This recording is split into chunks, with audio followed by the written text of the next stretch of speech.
Okay. Okay. We're learning something called determinants today. And determinants are just another property of things you can do with some matrices, like finding the determinants of a matrice. And then the rule to solve a system is called Cramer's rule, and it's an application of determinants. So it's a way we can use determinants. Because otherwise determinants seem pointless. Like, why do we even care? What is a determinant and why do we do it? But to know that you can solve a system using determinants is kind of cool. That's called Cramer's rule. Okay? So we're going to first start off with determinants and then see why we're even learning them. How many of you came from, like I said, like some honors courses got to matrices back in maybe your sophomore year and a little bit last year? Did you guys learn about determinants at all in Cramer's rule? I just want to know if it's like completely new to everybody. Some have heard the term. Okay. All right, let's just refresh your memory. The determinant of a function associates a number with any square matrix. So it doesn't have to be square matrix. So it has to be a 2 by 2 or a 3 by 3, and we aren't going to do 4 by 4s, but and so on. Okay. The function is written, we usually use determinant of A, or we'll sometimes just simply, so a determinant uses straight bars, so we'll sometimes say find the determinant of A with just the straight. It's not like the set bracket bars, it's like the straight one. So here's a matrix, then the determinant of A is the straight bars, if that makes sense. So that's the notation. Okay. A 2 by 2 is the easiest, and then you use 2 by 2s, a bunch of 2 by 2s in a 3 by 3. So that's kind of how these are done. The determinant is this. A times D, so whatever is an element 1 with element 4, AD minus, the minus is key because sometimes that ends up being a negative number, BC. So element 2 and 3 get the times together, and that's the determinant. That's how you find the determinant of a 2 by 2. It's a number that's associated with that matrix, okay? So they're super slick. You guys are you're not gonna mind determinants. And you're not even gonna mind Cramer's rule, but the 3 by 3 is tedious. But it's still a really cool property, and it's a way you can solve a system. So those of you who hate row operations, and if they were to say to you, solve this system using any method, some of you might like determinants in Cramer's rule, and you could pick that method. I don't know what they'll do this year. They have usually specified. They have usually said, I want you to solve it this way. But if they don't, it's open for you guys to try it. All right, so what would times together? 3 and 1. Good. If you're using that property, 3 times 1 minus, and then 6 and negative 2 get to times. So we get 3 minus a negative 12, and then that's 15. Okay? Super slick. What would you guys say what would you multiply here? Good. So 3 and negative 4. Good. But it's a minus sign. Minus is part of the formula, and then a negative 10. So I think my number one mistake is if it's negative, people just put a minus 10. And that's the biggest mistake I make. So make sure this is known that it's part of the formula. And so you guys should be getting a negative 2. Super, super easy. I do have some determinant properties as we move forward on things you're allowed to do with it, and then we're going to do a 3 by 3 in a second, okay? So they have asked questions on true or false by saying, if the determinant is this, then this. And then you have to say if it's true or false. So there are a few properties you need to know that you can do with determinants and how it changes how determinants change depending on. For instance, like if you guys have a term that starts this way, we got to know if you change anything, how it changes the number that's associated with it. So I didn't leave space for this because this is kind of my own notes that when we created these notes as a committee, they left this part off, and so I kind of have to add it. Okay. All right. If any row or column is interchanged,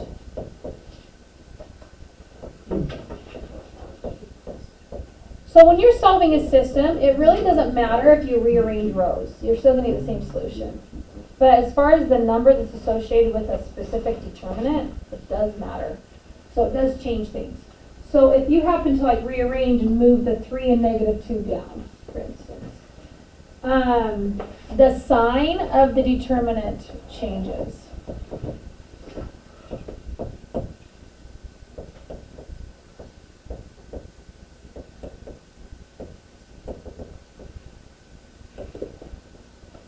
changes. So, for instance, if they were to tell you that they had a determinant and they had a number, but I'm just going to go ahead and just write the determinant like this. But even if they were to say, hey, the determinant of A is 4, then what's this? And if they happen to have, so your determinant value would be a negative if the C and D and then the A and the B were all swapped.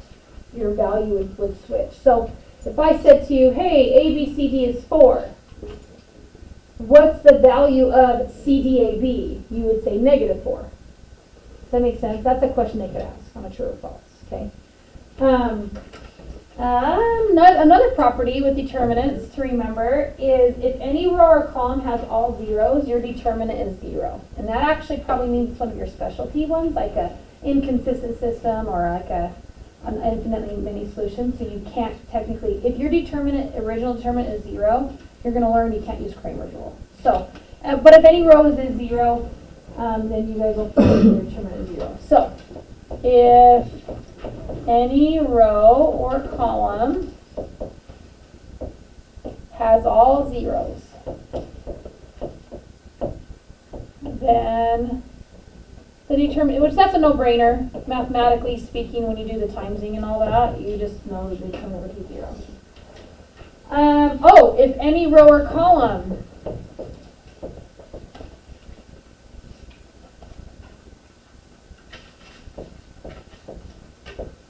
have the same entries, that means it's so this would be an inconsistent system where this would most likely be a dependent system.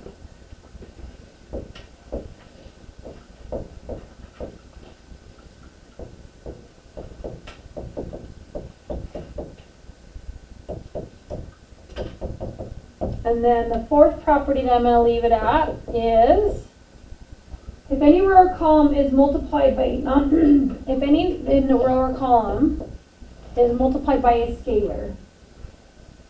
Oh, I should have said any.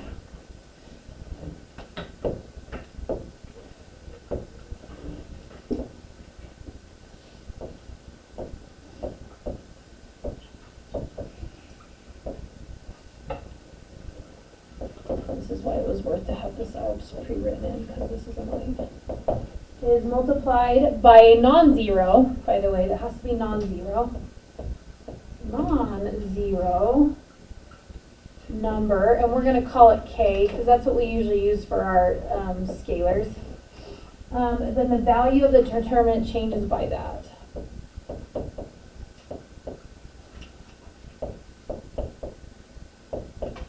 Determinant changes by the same factor.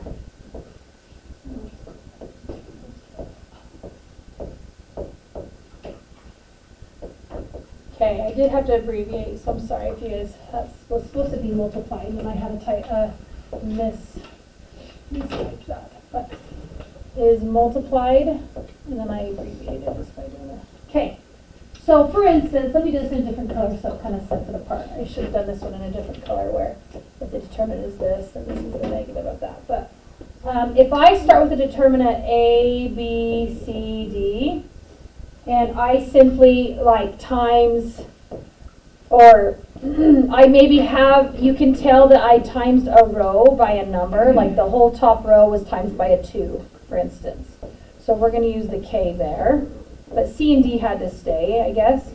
Then your guys's, your determinant value, I'm going to use a capital D for determinant, your determinant would be times by a K. So like if my determinant was 16, and then you noticed I times the whole top row by a 2, my determinant would be 2 times 16, so 32. But if you were to do 2 rows, then you technically times by 2 twice. So it's only 1 row that, or column that could, if you notice it's times by a K, then you guys get times by that K. Anyway, some cool properties that if you guys were to be asked a true or false, I hope you guys could reason through it, knowing some of those properties of determinants. Your Math Excel does an okay job to ask maybe like an interchanging one, like a scalar one and the negative one. It doesn't really do zeros, I don't think. So just make sure we kind of reflect on these properties and kind of understand those properties. Okay. All right, now we're going to get into a crazy 3 by 3. And it's gonna look daunting at first, but I promise once you get the pattern, it's one of those things that you're like, once you get it, you're like, oh, okay, that makes sense. And it's like, you're just kind of working a little puzzle, okay? It's not too bad. So hang in there as I do the explanation step, okay? So for a 3x determinant, we start by selecting a row or column. Whatever row or column you choose, that's going to be like a scalar that you're going to be timesing through different 2x2 determinants, if that makes sense. So you pick a row and a column, okay? And so in doing that, I'm not going to find the determinant of this one, by the way. We'll get big numbers. This is just 1, 2, 3 through 9. I'll be doing a determinant of one of these prettier ones, okay? So let's pretend I choose like this row and this column. So when you select those rows and columns, or I guess I select a row or column to go across or down, okay? So I'm going to select this right here, or I'm not going to cross it out, but I'm going to select this one. When I choose this specific row, these numbers will become the number out front of a determinant, a 2x2 determinant I find. So like this one will be a 4, and then this one will be a 7. Actually, I'm not going to put pluses there because I got to talk about that as well.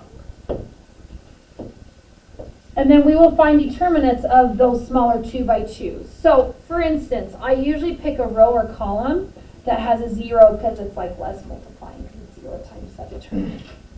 Now, something you got to be careful about. The higher order determinants, you will need to remember this chart. And the chart did a poor job of copying over, so you're just going to have to disregard this little random plus sign out here and just kind of cross it off. And I want you guys to fill in the rest of the chart.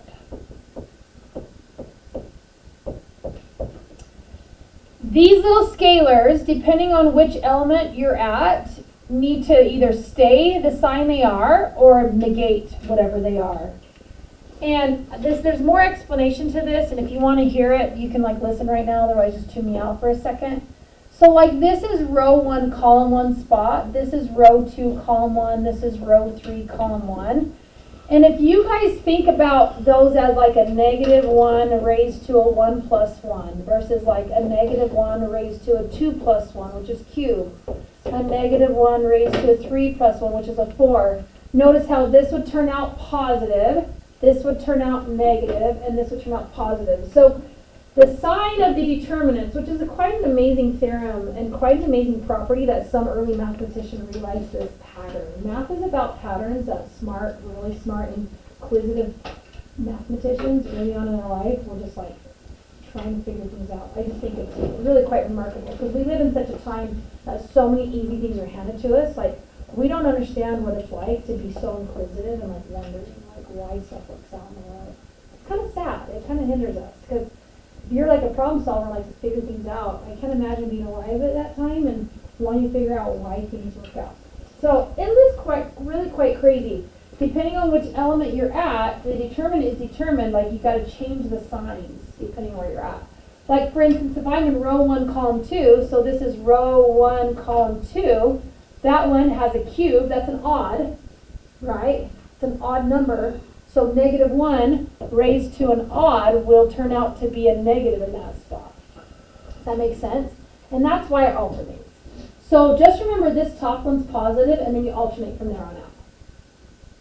Okay, again, it's going to come together. So those of you who are like, this is not making any sense. Negative, positive, and it just alternates. Okay, so here's what I mean by that, and we'll get more practice. That spot is a 1, so I get to keep it positive. But since I'm choosing to use 4, I have to, and it's a positive 4, I switch that to a -4 that gets to times through my determinant. And then 7 is in a positive spot, so it gets to stay positive. Now these will always be pluses, so I could have just simply switched this to a -4. You guys can say plus between each of these spots, and then it's a -4 that gets to times through. All right, now here's the next part. Whatever element you're at, if I'm at 1, I will cross off row 1, column 1 values, and then do a 2x2 determinant between 5, 6, 8, and 9. Does that make sense to everybody? Whatever element I'm at. So why don't you guys think for a second, what values use are used in our 2 by 2 determinant when I'm using my 4 now? Good. 2, 3, 8, and 9. Because I like cross off the row and the column vector that number is part of. So 2, 3, 8, 9. So now when I'm using 7, what's its determinant? You guys got it. 5, 6. Perfect. Now these are really big numbers, so let's do something that's prettier. 1, 2, 3, 4, 5, 6, 7, 8, 9 were the numbers I just picked for my example, and I just want easy numbers, so let's just do it fine. So here's an example of a system and a matrix that we would probably have you guys find the determinant of on a 3 by 3. And I actually want a couple people to try a different row than us, and we're all going to compare our answers, okay? I'm going to start setting it up, and then we're all just going to kind of go through it. So I normally would pick this row and column because of the 0, and it's a 0 times whatever, so I don't have to do math on 3 determinants that's what I pick. But a lot of people would forget to put a negative in that spot and a negative in that spot. So that's why some people always just stick to like row 1 or column 1 because they only have to switch the second one. So I'm going to pick this one just because it's easy. It's an easy habit. But does anybody want to pick any other row and column and then compare your answer? You want row 2? So she's going to pick row 2. So Burke's going to do this one. Does anybody want to try a different one? Go ahead and try it. And those of you who don't quite have it, do the one with me. Okay? So Burke, am I able to talk and you can tune me out while you try it? Okay, let's do it. So 1 is going to be times by what numbers? 0, 1, 2, 1. Perfect. Very good. Now I'm going to do a plus sign, and then this is a negative 1, but because I'm in this spot that's supposed to be negative, it's going to turn to a positive 1. Give me the numbers in that one's determinant. 2, negative 3, 2, 1. Because again, we're crossing off that row and column vector. Okay? Again, I think this is quite an amazing property that works out. Okay, for me to use my negative 2, I get to keep it a negative 2, right? I don't have to change it because it's a positive spot, so it stays. And then what's its column and row vectors, or sorry, what's its determinant when you cross off its column and row? 2, negative 3, 0, 1. Very good. 2, negative 3, and then 0 and 1. Okay, so when we do the math, it's going to be 1 times by this determinant. So 0 times 1 is 0 minus 2 times 1, which is 2. And then I have 1 times by what times what? 2 times 1 minus a negative 6, which actually turns to a plus. Then negative 2 times what? 2 minus a 0. And then we just kind of go through and do the math. So this would be a 1 times a negative 2, which gets to stay a negative 2.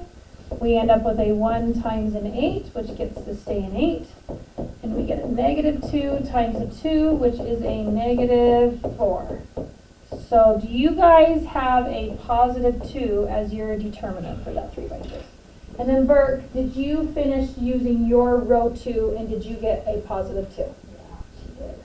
So no matter what row or column you guys pick, it'll work out. You just have to remember the plus and minus thing. That's what screws people up. Okay? All right. We're going to practice determinants more. So I want to jump straight to Cramer's rule so that we can get back to the quiz, okay? So jump to the next slide. Sorry about my formatting there at the bottom.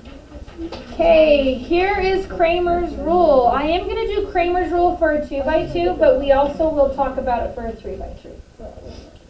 I sure hope if they ask for you to specifically do Cramer's rule that they either already give you some determinants or they ask you a 2 by 2, because the 3 by 3 is a bit tedious, and you'll see why, because it's like crazy. But it's a cool rule, and if you're awesome at it, you might cruise. So, all right, are you ready for this? This gets a little bit confusing, so just hang on, okay? Cramer's rule uses determinants to solve a system, just like solving a system with row operations or finding an inverse in matrix algebra. So this is your third method to solve a system with matrices, time matrices, determinants.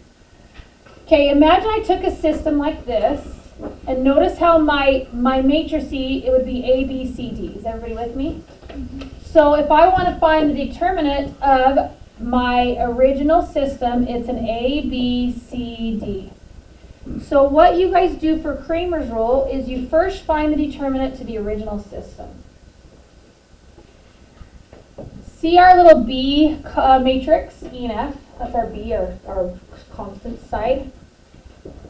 You guys know how our matrix C, we usually had X's and Y's, correct? Everybody with me? You guys will find the determinant of, it's a little subscript X, means you replace your E and your F in your X's column. So you would keep B and D, but you guys would do the determinant, replacing your B matrix, your solution side, in your X's column. So the determinant of my Y now is me replacing E and F where? In my Y column. And so what stays in this one? A and C. A and C stay. And then here's Cramer's rule. Cramer's rule to find your X coordinate is to take your X column determinant over your original determinant, and then your Y column determinant over your original. Now do you guys know why we cannot use Cramer's rule if your determinants are 0? Okay, so if you have a whole column that's zeros, you can't use Cramer's rule because it's going to be a determinant of 0. If you guys have repeated equations, you can't use Cramer's rule. So pretty much Cramer's rule can only be used if you're going to get an x, y, and z, or x, y. It can't be used on those specialty functions. Okay? Yeah, does it kind of make sense? All right, let's do a 2 by 2. We'll do a 2 by 2 full out. We're just going to have to, in theory, do a 3 by 3 because I feel like it's so long. And how many of you felt like the 3 by 3 went really well for you mentally? Like you know it. Like you feel like you know it? Once you have practice, if you feel like you know it, we may only do one determinant, but that might do the rest theoretically. Like in theory, this is what we would do. Okay? It's a long process. All right, let's try and do this. Give me your guys' first determinant. So I'm going to start off with just the first determinant. Give me the numbers. 3, 2. -1, 5. Perfect. Okay, let's do it. Did you guys get 15 minus a -2? So how many of you got 17 for our D? Good. Okay, and so based on the theorem, what do we do next? Put 7 and 9 here. Yep. Keep the 2 and the 5.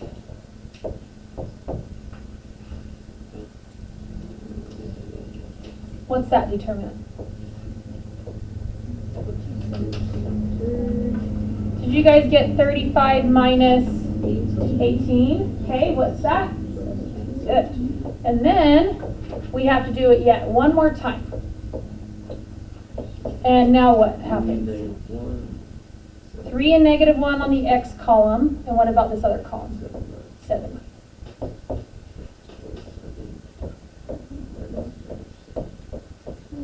Did you guys get 34?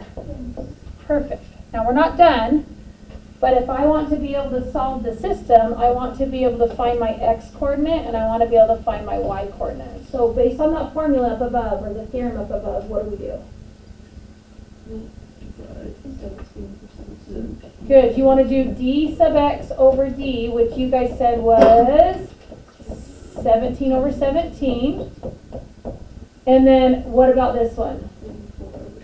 Very good. 34 would be over 17 on this one. I do see people mix these up, by the way. And I've seen that often. So my solution is 1, 2. My solution to this system, they would intersect each other at 1, 2. So my notes are pretty thorough from the past, and so I'm going to most likely post and try to change the title of my original notes because we're not going to do this 3 by 3 full out. I just feel like it's super long and tedious, and so we'll do one big determinant to get one more practice, and then we'll just say, hey, the rest will turn out this way. Okay? So here's an example of a 3 by 3. So on 3x3s, that means you also have to do, so d sub x, d sub y, and d sub z. So you have 4 technically. So you guys have to start off by, oh, I didn't leave space. Why did I not leave space? I guess we're doing it in theory. So you guys have to find your determinant. Then you guys have to find your determinant with the x replaced. Then you have to find the determinant with your y replaced. And then you have to find the determinant with your z replaced. Okay, so there's 4 3x3 determinants, and that's just crazy. A lot of, it is daunting. So let's at least set it up. Give me my determinant for this 3x3. Good. Good. Perfect. Let's set it up for the x. How would you set up the x's? Let's do columns for this one. What's this first column supposed to be? 3, 2, and 3. Perfect. And then you repeat the rest. Does that make sense? Okay, and then you repeat it. And where does a 3, 2, 3 go now? In the middle. And then repeat the original. And then yet you do it again with 3, 2, 3 in the third column.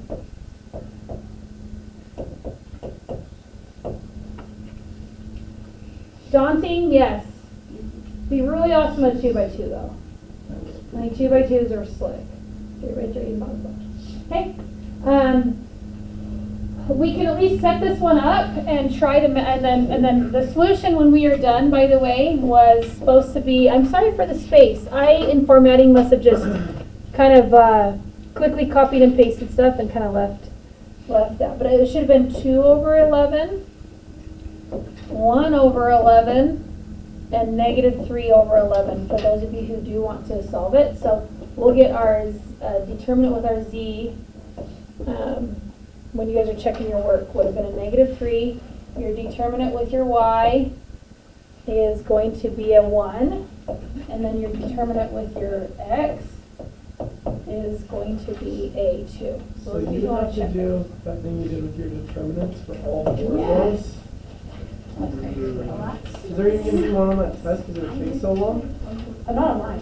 On my No, on the theirs. test. I doubt it, but your test has to be 60 minutes, so I can't. That's like a 15 minute. I bet they could have stuff started for you though. Like they could have you do Cramer's rule and like part of it. I don't know why you. I thought the tuning out joke was funny. Substitution or elimination. No problem. Or like row operation, it takes 3 row operations. Okay, hold on. Let's at least set this up for practice. If I choose, let's choose row 1 since we haven't done row 1. 2, and let's just jump right into our determinant if we want. So it's going to be a -2 minus a 1, right? Do you guys agree? Yeah? Let's block it off. -2 times a 1? Or do you want me to write out my matrix? Let's write it out. So it'll be a -1, 1, 1, and 2, right? And then, so I'm starting with this row. I'm doing this row. Yeah. Okay, let's jump to the next spot. -1, but because it's in my negative spot, what should I do with that -1? Switch it to a plus, and then what's its 2x2 determinant when I block that row and column? 1. Good.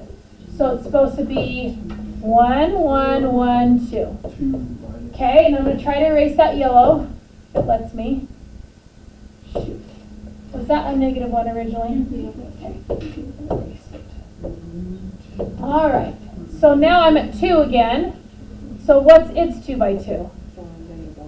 Very good. 1, -1, 1, 1. And then you guys would do all those determinants. So this original determinant, for those of you who want to check your work, you guys should be getting an 11. So now that's why it was 2/11, 1/11, and -3/11. And that's your guys' solution.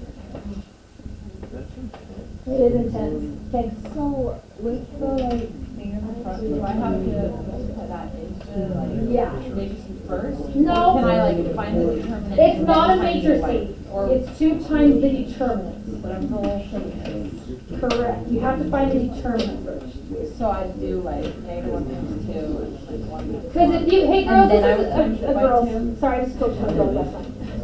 Students, this is a really good question.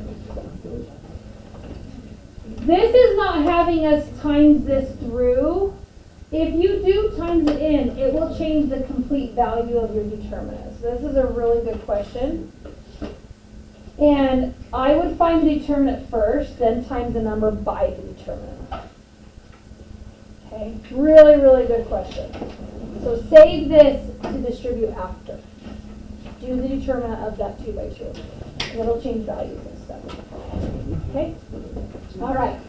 Here's a theory, here's a question. And it's a different way to question you on determinants. What would you do if I asked you to solve for x? And notice, you guys have to notice straight bars. They're not brackets. And so that's communicating to you that they're telling you, hey guys, I don't know, you need to find what x is, but the determinant of it is 3. That's what this is saying to you. So when I give you guys just this, it's saying the determinant is 3. What would we do? And how would you guys set up your equation? This one didn't copy for me, darn it.